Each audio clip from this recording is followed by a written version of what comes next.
Hello guys, ನಮಸ್ಕಾರ. ಶುರುವಾಯಿತು ನಮ್ಮ ಜರ್ನಿ ಇಂದು ವೆಸ್ಟರ್ನ್ ಘಾಟ್ಸ್ ಕಡೆಗೆ. ನಾವು ಹೋಗ್ತಾರೋ ಈ ಮಾನ್ಸೂನ್ ರೈಡಲ್ಲಿ ಯಾವುದೇ ತೊಂದರೆ ಆಗಬಾರ್ದು ಅಂತ ದೇವ್ರನ್ನಂತೂ ತುಂಬ ಸ್ಟ್ರಾಂಗ್ ಆಗೇ ಬೇಡ್ಕೊಂಡೆ.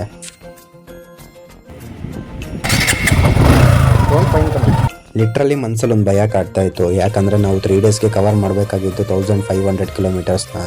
ಗಾಡಿ ಎಲ್ಲಿ ಕೈ ಕೊಡುತ್ತೋ ಘಾಟ್ ಸೆಷನಲ್ಲಿ ಅಂತ.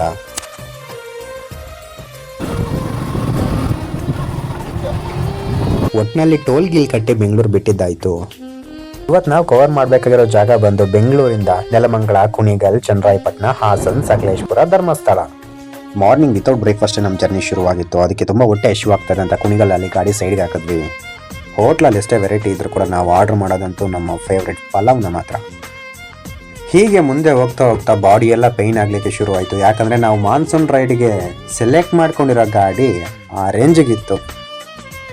ಅದಕ್ಕಂತ ಮಿಡ್ಲಲ್ಲಿ ಸ್ವಲ್ಪ ರೆಸ್ಟ್ ಮಾಡ್ಕೊಂಡು ಹೋಗ್ತಾ ಇದ್ವಿ. ಫೈನಲಿ ಹಾಸನ್ ಬರೋವರೆಗೂ ಯಾವುದೇ ಕಾರಣಕ್ಕೂ ಗಾಡಿನ ನಿಲ್ಲಿಸ್ದಂಗೆ ಹೊಡ್ಕೊಂಡು ಹೋಗ್ತಾನೆ. ಕೊನೆಗೆ ಹಾಸನ್ ರೀಚ್ ಆಗಿದ್ದಾಯಿತು. ಹಾಸನ್ ಟು ಸಕಲೇಶ್ಪುರ ನನ್ನ ಕೊಲೀಗ್ ಮನೆ ಬಂತು. ಸಾರಿ ಕೊಲೀಗ್ ಅಂದರೆ ಅವ್ನು ಹೊರಟಾಯ್ತಾನೆ. ನನ್ನ ಫ್ರೆಂಡ್ ಮನೆ ಬಂತು. ಅವ್ರ ಮನೆಗೆ ಹೋಗಿ ಮಾತಾಡ್ಸ್ಕೊಂಡು ಊಟ ಮುಗಿಸ್ಕೊಂಡು ಅಲ್ಲಿ ಸ್ವಲ್ಪ ರೆಸ್ಟ್ ಮಾಡಿಕೊಂಡು ಮತ್ತೆ ಹೊರಟ್ವಿ ನಾವು ಸಕಲೇಶ್ಪುರದ ಕಡೆಗೆ. ಹೋಗ್ತಾ ಮುಂದೆ ಗ್ರೀನರಿ ಎಲ್ಲ ಚೇಂಜ್ ಆಗ್ತಾ ಬಂತು ಎನ್ವೈರನ್ಮೆಂಟ್. ಹಾಗಂತೂ ನಮ್ಮ ಹಾರ್ಟ್ ಅಂತೂ ಫುಲ್ ಬ್ಲಿಂಕ್ ಆಗ್ತಾ ಇತ್ತು.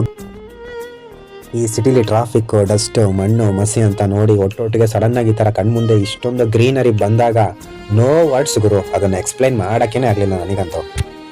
ಹೋಗ್ತಾ ದಾರಿಯಲ್ಲೆಲ್ಲ ಕಂಡಿರೋ ಜಾಗದಲ್ಲೆಲ್ಲ ನನಗಂತೂ ಫೋಟೋ ಶೂಟ್ ಮಾಡ್ಕೋಬೇಕನ್ನಿಸ್ತು. ಯಾಕಂದರೆ ಜಾಗ ಅಷ್ಟೊಂದು ಚೆನ್ನಾಗಿತ್ತು ಪ್ರಕೃತಿಯಲ್ಲಿ. ಇನ್ನು ಮುಂದೆ ಹೋಗ್ತಾ ಹೋಗ್ತಾ ರೈಡಿಂಗ್ ತುಂಬ ಥ್ರಿಲ್ಲಿಂಗ್ ಆಗಿತ್ತು. ಯಾಕಂದರೆ ಈ ನೇಚರ್ ಅನ್ನೋದು ತುಂಬ ಅಪಾರವಾಗಿ ಕಾಣಿಸ್ತಾ ಇತ್ತು.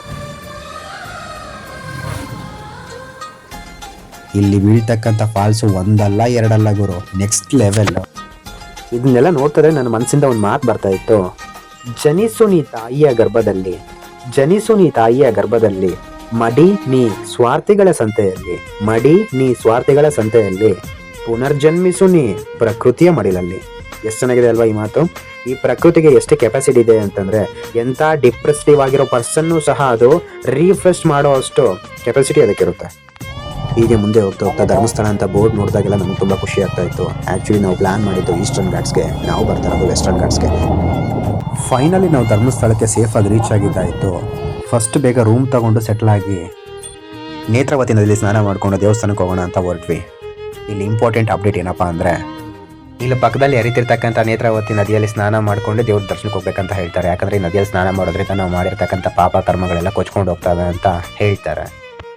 ನಾವು ರೆಡಿಯಾಗಿ ದೇವಸ್ಥಾನಕ್ಕೆ ಹೋಗೋಷ್ಟರಲ್ಲಿ ದರ್ಶನ ಕ್ಲೋಸ್ ಆಗಿತ್ತು. Very sad. ಬಟ್ ಇದ್ದಕ್ಕಿದ್ದಂಗೆ ಮಿರಾಕಲ್ ಅನ್ನೋದು ಶುರುವಾಯಿತು ಬ್ರೋ. ಸಡನ್ನಾಗಿ ಸ್ಪೆಷಲ್ ಎಂಟ್ರಿನ ಓಪನ್ ಮಾಡಿಬಿಟ್ಟು ಫ್ರೀಯಾಗಿ ಅಲೋ ಮಾಡಿದ್ರು. ಈ ಮಿರಾಕಲಿಂದ ನನಗೆ ಅನಿಸಿದ್ದು ಒಂದೇನಪ್ಪ ಅಂತಂದರೆ, ನಮ್ಮದೇ ಅಂತ ಸಮಯ ಬಂದಾಗ ಭಗವಂತ ತನ್ನ ಸ್ಥಾನಕ್ಕೆ ನಮ್ಮನ್ನು ಕರೆಸ್ಕೊತಾನೆ. ಇದೇ ರೀತಿ ಕೆಲವೊಂದು ಬಾರಿ ನಾವೇ ಭಗವಂತನ ನೋಡ್ಬೇಕಂತ ಎಷ್ಟೇ ಪ್ರಯತ್ನ ಪಟ್ಟರೂ ಕೂಡ ಸಾಧ್ಯವಾಗಲ್ಲ. ನಮಗೆ ಸಿಗಬೇಕಾಗಿರೋದ್ರಲ್ಲಿ ದೈವೇಚ್ಛೆ ಅನ್ನೋದು ಇದ್ರೆ ಖಂಡಿತ ಸಿಗುತ್ತೆ. ಅದು ವ್ಯಕ್ತಿನೇ ಆಗಿರಲಿ, ವಸ್ತುನೇ ಆಗಿರಲಿ. ಒಟ್ಟಾರೆ ದೇವ್ರನ್ನಂತೂ ಕಣ್ಣಾರೆ ಕಂಡು ಮುಗಿಸ್ಕೊಂಡು ದರ್ಶನ ಮುಗಿಸ್ಕೊಂಡು ಗೆಸ್ಟ್ ಹೌಸಿಗೆ ಹೋಗಿ ಕಂಪ್ಲೀಟಾಗಿ ರೆಸ್ಟ್ ಮಾಡಿದ್ದಾಯಿತು. Because we have to plan for tomorrow's ride. ಹಾಗೆ ಪಾರ್ಟ್ ವಿಡಿಯೋಗಾಗಿ ಕಾಯ್ತಾ ಇರ್ರಿ. ಅಕೌಂಟ್ನ ಫಾಲೋ ಮಾಡಿ, ವಿಡಿಯೋನ ಲೈಕ್ ಮಾಡಿ. Bye guys.